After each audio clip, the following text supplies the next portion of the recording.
Selamat pagi semuanya, menjelang siang. Pagi. Apa kabar kalian semuanya?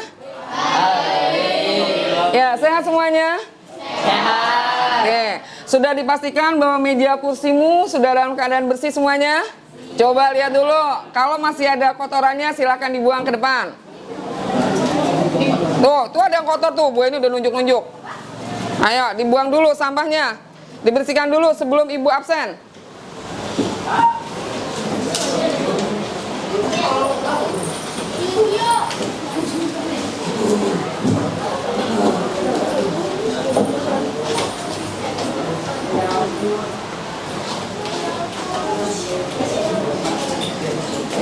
Oke, kalau sudah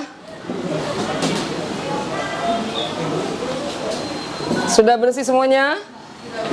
Oke, sebentar. Ibu absen dulu.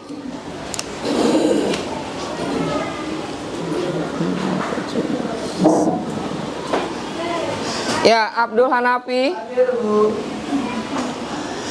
Ada Nika. Aliza Nazwa. Aurelia Putri. Sakit. Bagus Ramadan. Diva Hanifah. Fatan. Habibatul. Hafiz Putra. Inesa Ananda. Intan.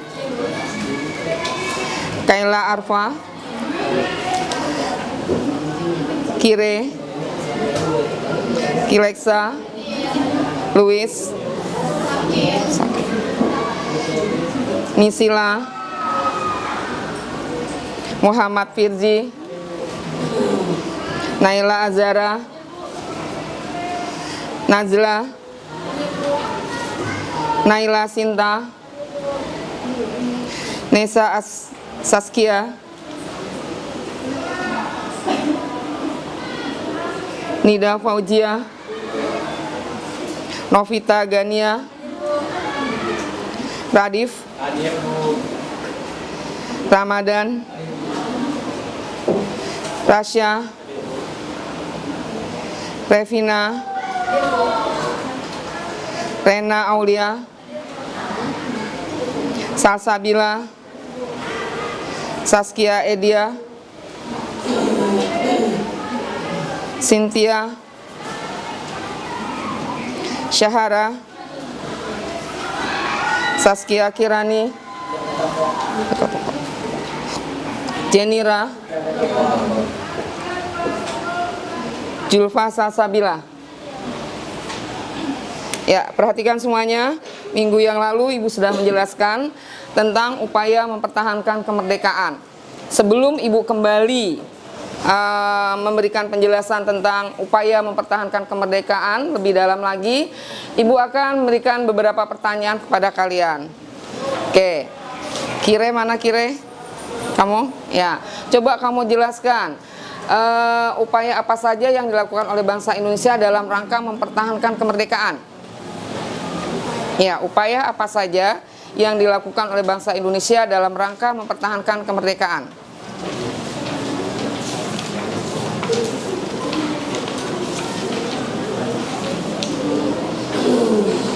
Nadia, Nadia, sih kamu Sof? Nida, Naisha, ya. Upaya apa saja yang dilakukan oleh bangsa Indonesia dalam rangka mempertahankan kemerdekaan?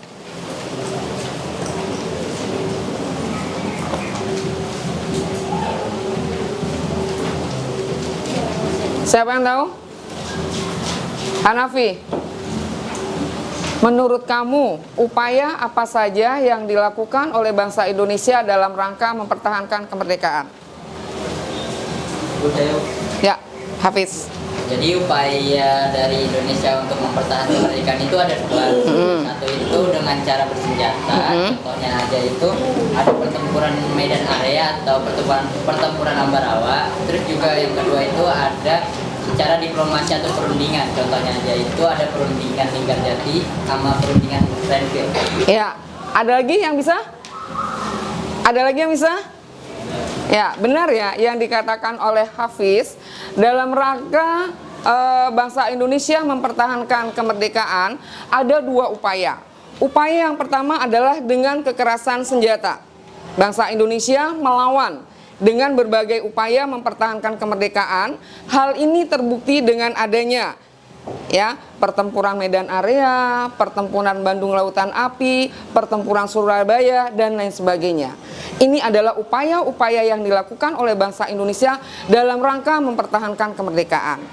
Upaya yang kedua adalah dengan cara diplomasi. Diplomasi adalah perundingan-perundingan, tidak melakukan kekerasan senjata.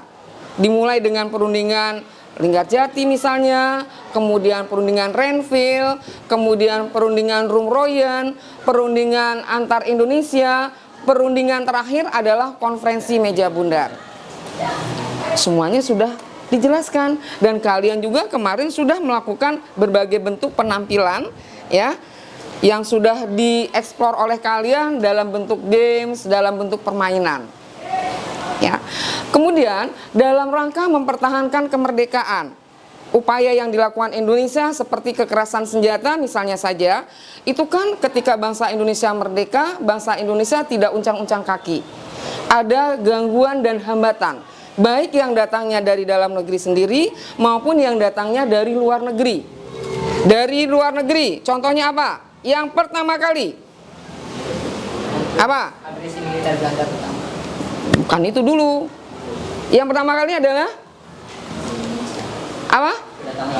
Kedatangan sekutu. Kedatangan sekutu ke Indonesia. Awal kedatangan mereka tujuannya untuk apa?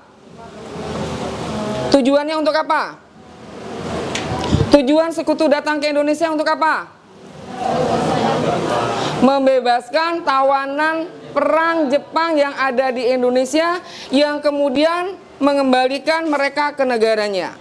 Yang kedua, apa? Menjaga kondisi damai di Indonesia. Itu adalah tujuan utama kedatangan sekutu ke Indonesia. Tapi selain punya tujuan utama, sekutu juga punya tujuan lain. Karena ketika sekutu datang ke Indonesia, sekutu mengikat perjanjian dengan Belanda dalam Civil Affair Agreement, yang intinya adalah bahwa sekutu akan membantu kembali bangsa Belanda untuk menguasai bangsa Indonesia. Dengan demikian terjadilah bentrokan karena diketahui bahwa tujuan yang sebenarnya tidak hanya membebaskan tawanan Jepang di Indonesia, tetapi membantu Belanda untuk kembali menguasai Indonesia. Seperti misalnya saja bisa kita lihat kalau di PPT-nya, kita lihat.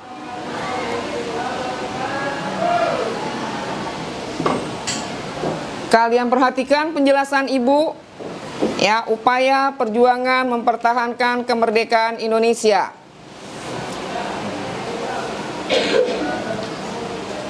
Oke, seperti yang tadi dijelaskan, bahwa setelah Jepang kalah, kemudian bangsa Indonesia menerima kedatangan sekutu ke Indonesia. Dalam hal ini yang akan mengurus bangsa Indonesia adalah Southeast Asia Command pada awalnya, Asia Tenggara. Tetapi khusus untuk Indonesia, yang akan menangani Indonesia adalah Elite for Netherlands East Indies atau AFNE. Pada tanggal 29 September 1945, kemudian AFNE datang ke Indonesia dipimpin oleh Jenderal Sir Philip Christison. Kemudian karena kedatangan sekutu yang sebenarnya tidak hanya membantu mengurus tawanan Jepang di Indonesia, tetapi membantu orang-orang Belanda untuk menguasai bangsa Indonesia kembali, maka terjadilah beberapa pertempuran seperti yang terjadi di Medan Area. Kalian perhatikan pertempuran Medan Area. Pasukan sekutu Danika mempersenjatai para tawanan perang yang sudah dibebaskan, membentuk batalion Kenil di Medan. Dan pada waktu itu Gubernur Sumatera utara, yaitu Tengku Muhammad Hasan, melakukan perlawanan, memimpin perlawanan dalam rangka mempertahankan Medan dari upaya sekutu untuk menguasai Medan. Perhatikan tokoh yang ada, ini adalah gambar dari Tengku Muhammad Hasan. Ya. Kemudian di sini jalannya pertempuran. Pada tanggal 1 Desember 1945, pasukan sekutu memasang papan, ya, yang bunyinya Vais Bundaris Medan Area atau batas resmi wilayah Medan. Kemudian pada tanggal 10 Desember 1945, pasukan Inggris dan Nika menyerang kota Medan. Pemerintah Republik Indonesia di kota Medan mulai terdesak dan terpaksa pindah ke Pemantang Siantar. Kemudian perjuangan terus dilanjutkan dengan membentuk Komando Resimen Laskar Medan Area. Jadi ini adalah salah satu bentuk upaya mempertahankan kemerdekaan bangsa Indonesia di wilayah Medan. Ya, jadi setiap penjara-penjara yang ada di kota-kota besar di Indonesia, Nika dan sekutu datang ke sana. Satu, membebaskan tawanan Jepang, berikutnya juga membebaskan tawanan orang-orang Belanda yang ada di Medan. Dengan demikian menimbulkan bentrokan fisik antara tentara-tentara sekutu, tentara-tentara Belanda dengan tentara Republik Indonesia dan rakyat setempat. Maka terjadilah perlawanan dalam rangka mempertahankan kota Medan. Diperhatikan, diingat lagi, ini adalah tokoh yang ada di Medan. Ya, siapa namanya? Tengku Muhammad Hasan. Karena selain di sini ada beberapa tokoh yang lain. Contoh misalnya saja dalam pertempuran Surabaya, tokoh yang ada pada waktu itu siapa? Bung Tomo. Kalau di Bandung Lautan Api, peristiwa Bandung Lautan Api, tokohnya siapa? Muhammad Toha. Jadi kamu harus tahu. Kalau di pertempuran Ambarawa, siapa yang gugur? Bukan, ya, Letnan Kolonel Isbiman. Setelah gugur baru dilanjutkan oleh Sudirman. Oke, untuk semangat kalian dalam rangka upaya mempertahankan kemerdekaan dan mengingat kembali peristiwa Bandung Lautan Api, kita bernyanyi, ya. Oke, tahu? Oke, 1, 2, 3. Halo Bandung, ibu kota periangan. Halo Bandung, kota kenang-kenangan. Sudah lama beta kita berjumpa dengan kau. Sepakat telah menjadi lautan api. Mari Bung rebut kembali. Jadi peristiwa Bandung Lautan Api mengingatkan kita pada peristiwa pertempuran Bandung Lautan Api. Oke, sekarang siapa di antara kalian yang tahu latar belakang kenapa peristiwa itu terjadi? Ayo, tunjuk tangan. Siapa yang tahu? Najla, mungkin? Najla? Siapa yang tahu?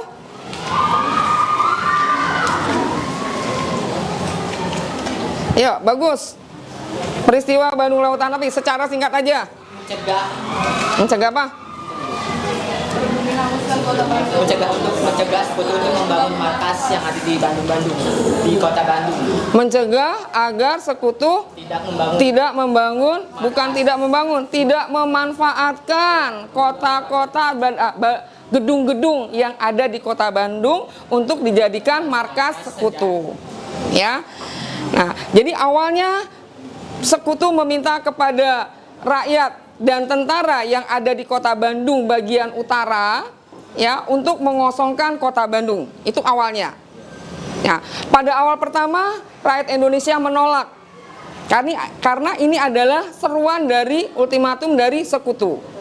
Kemudian karena sekutu tidak bisa ya tidak bisa meminta mereka mundur, kemudian sekutu minta pemerintah Indonesia agar pemerintah Indonesia ya meminta tentara dan rakyatnya untuk mengosongkan kota Bandung. Karena datangnya perintah itu dari pemerintah Indonesia, mau tidak mau, suka tidak suka, rakyat Bandung dan tentara-tentara yang ada di sana dengan terpaksa harus meninggalkan kota Bandung.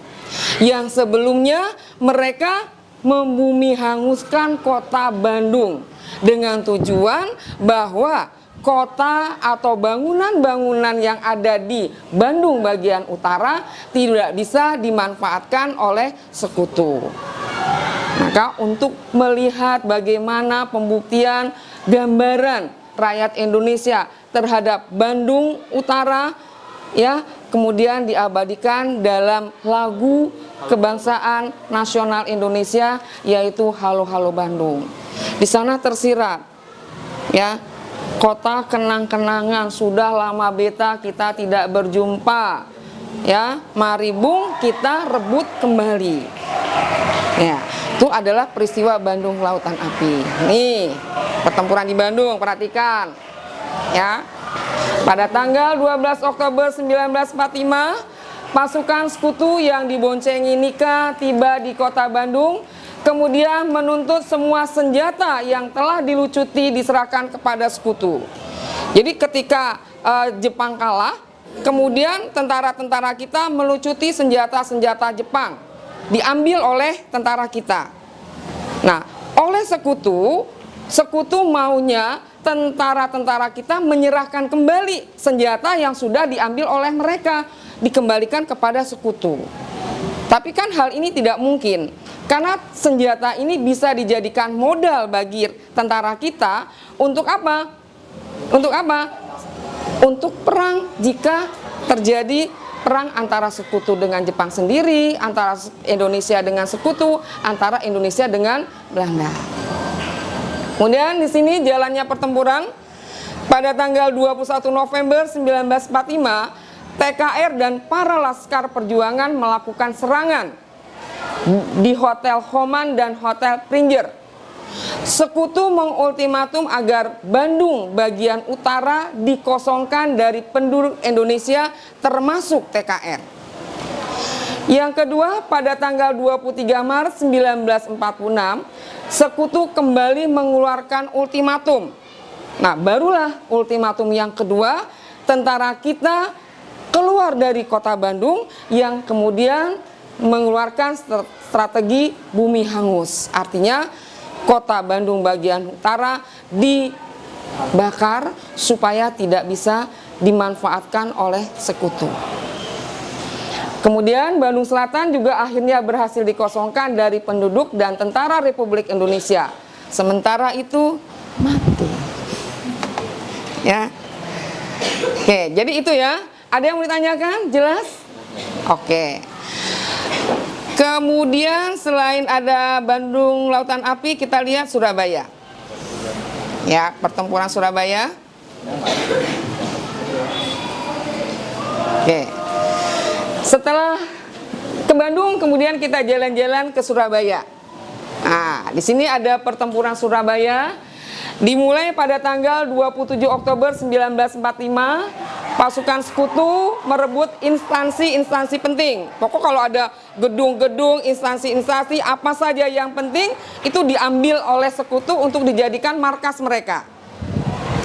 Kemudian pada tanggal 28 Oktober 1945, para pemuda melakukan serangan balik dan berhasil merebut instansi tersebut.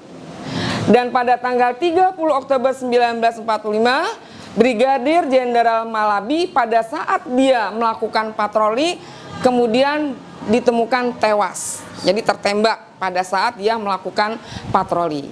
Nah, tewasnya Jenderal Malabi menjadi pemicu ya terjadinya pertempuran Surabaya. Apa ultimatum sekutu terhadap rakyat Surabaya sebelum terjadinya pertempuran? Siapa yang tahu? Apa ultimatum sekutu terhadap rakyat Surabaya sebelum terjadinya pertempuran? Siapa yang tahu?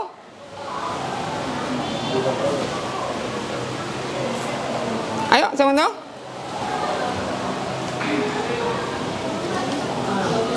Ada yang tahu? Hafiz? Bukan. Kalau yang do hotel itu penurunan bendera di atas Hotel Yamato. Menandatangani dokumen berisi penyerahan tanpa syarat.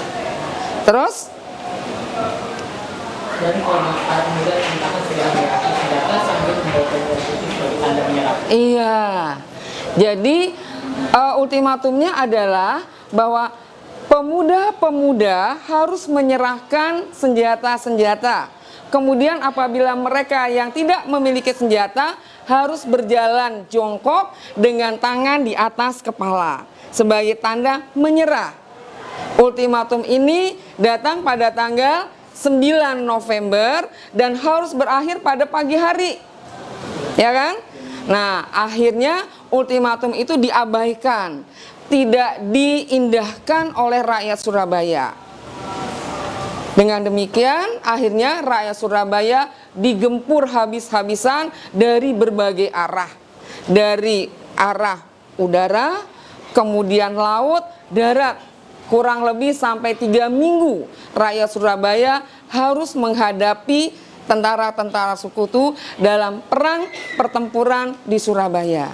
Nah, begitu lamanya peristiwa tersebut, maka pemerintah Indonesia mengabadikan peristiwa tersebut dengan peristiwa Hari Pahlawan yang diperingati setiap tanggal 10 November 1945.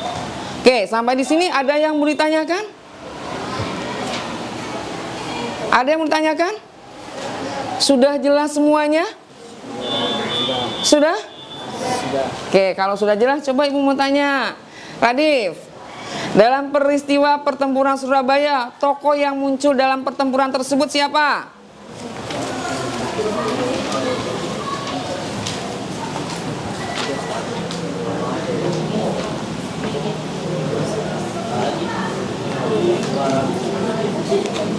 Fatan, dalam pertempuran Surabaya, tokoh dari Indonesia yang muncul dalam pertempuran tersebut siapa? Bung Tomo. Kemudian Soekarno. Ya, karena yang datang kemudian ke sana adalah Soekarno sebelumnya.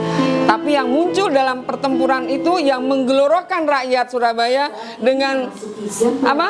Teriakan Allahu Akbar, Allahu Akbar adalah Bung Tomo. Inilah yang menggelorakan ya rakyat Surabaya untuk terus melakukan perlawanan terhadap sekutu di Surabaya. Akhirnya apa? Sekutu bebas tidak? Bisa menguasai Surabaya tidak? Tidak. Ya, walaupun bangsa Indonesia banyak menggunakan senjata yang tradisional dibandingkan dengan senjata-senjata modern buatan orang-orang barat sana yang mungkin sekutu sudah senjatanya lebih modern, tapi bangsa Indonesia bisa mempertahankan kemerdekaan. Oke? Sekarang perjuangan dengan cara diplomasi. Oke. Dengan cara diplomasi kita lihat perundingan Renville ya. Arin Garjati dulu.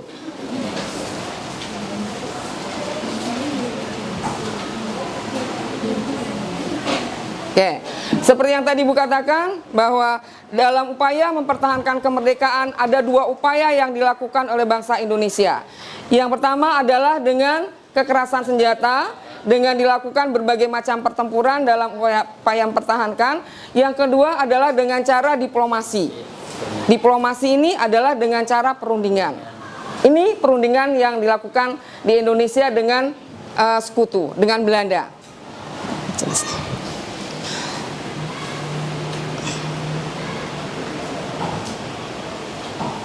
Oke, jadi sekutu merasa bertanggung jawab terhadap keadaan damai di Indonesia.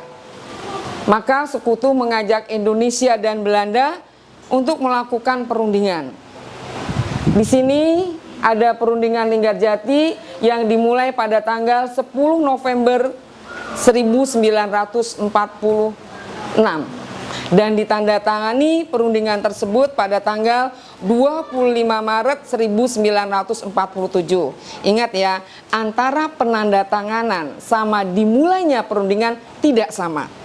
Dimulai pada tanggal 10 November 1946, ditandatangani pada tanggal 25 Maret 1947. Ya, pihak Indonesia diwakili oleh Sultan Syahrir, kemudian ada Muhammad Rum, ada Mr. Susanto, ada Aka Gani. Sedangkan dari pihak Belanda diwakili oleh Willem Sermesen, F.D. Boer, H.J. van Mook, dan Max van Poel. Kemudian hasilnya.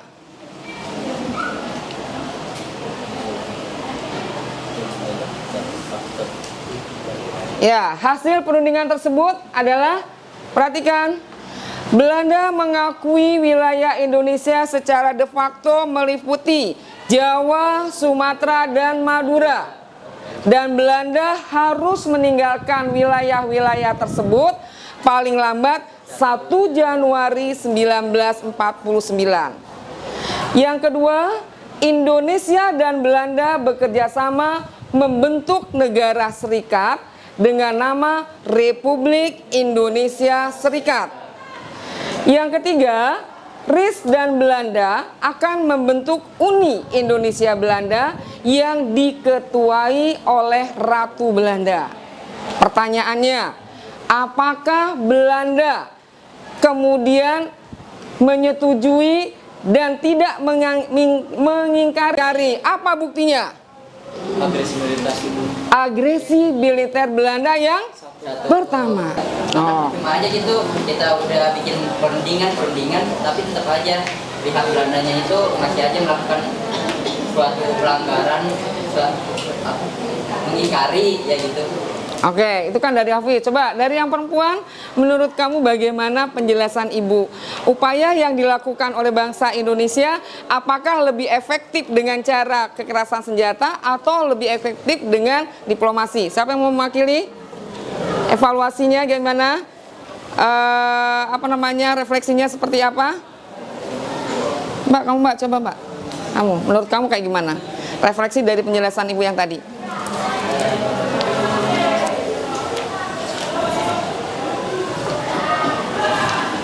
Coba, seinnya kamu aja, gimana menurut kamu?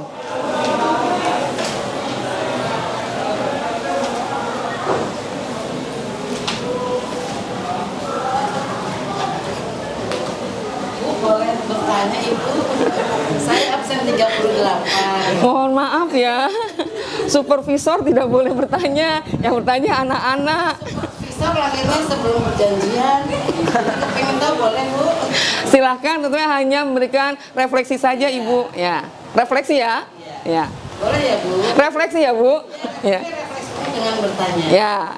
Nanti dijawab ya anak-anak. Bu Eni mau bertanya. Ya, yang tahu boleh. Ya. Maksudnya belajar sejarah sudah sekian tahun kan? Ya. Ya. Nama perjanjian itu biasanya kan diambil dari nama daerah ya Bu? Ya. Perjanjian Linggarjati. Ya. Karena mungkin perjanjian tersebut tidak diadakan di daerah Linggarjati, daerah Jawa Barat. Yang saya tanyakan Ibu, punten ya absen 38 Bu, mengapa diberikan nama yang kedua itu tadi? Renville. Perjanjian Renville. Renville dan perjanjian Meja Bundar. Ya. Oke, siapa yang mau bisa menjawab? Fatan? Ya, Fatan. Kenapa disebut perjanjian Renville dan kenapa disebut konferensi Meja Bundar? Siapa yang bisa? Ayo.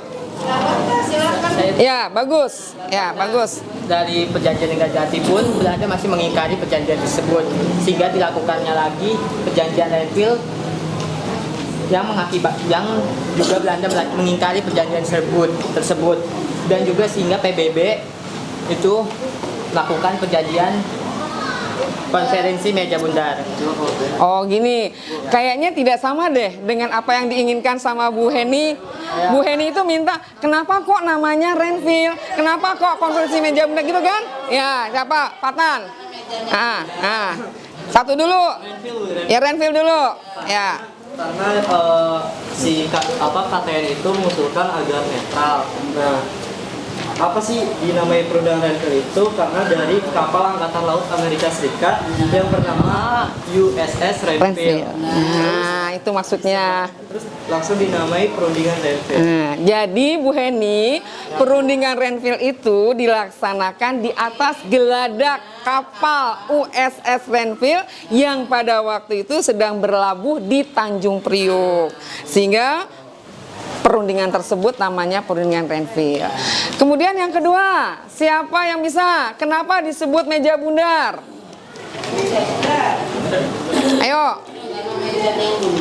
Hanafi mungkin bisa, silakan. Ayo. Menurut saya aja, Iya, menurut kamu. mungkin pada waktu itu ketika konferensi atau perundingan di saat itu meja yang Bener. dipakai untuk urat Bu. Dan itu para sekutu dan bangsa Indonesia itu keliling itu membuat bundaran Iya. dalam diskusi tersebut Bu. Jadi itu menurut saya. Ya, kurang lebih seperti itu Bu Heni. Jadi pada saat perundingan mejanya berbentuk lingkaran, bundar. Nah, untuk lebih mengingatkan kembali bahwa konferensi yang diselenggarakan pada tanggal 23 Agustus sampai 2 November 1949 di Den Haag itu dengan menggunakan meja yang bundar, maka kita menyebutnya dengan konferensi meja bundar. Seperti itu. Menjawabnya saya ralat ya nanti bukan bulat, bunda. Kalau bulat nanti kamu jadi anak bola. Begitu Bu? Ya terima kasih Putri. Oh iya. Saya supervisinya. Oh iya sudah. Untuk Bu Titi yang luar biasa. Ya. Terima kasih semuanya. Sudah? Ini kayaknya nggak bisa ulangan. Kamu buka halaman 277 aja latihan.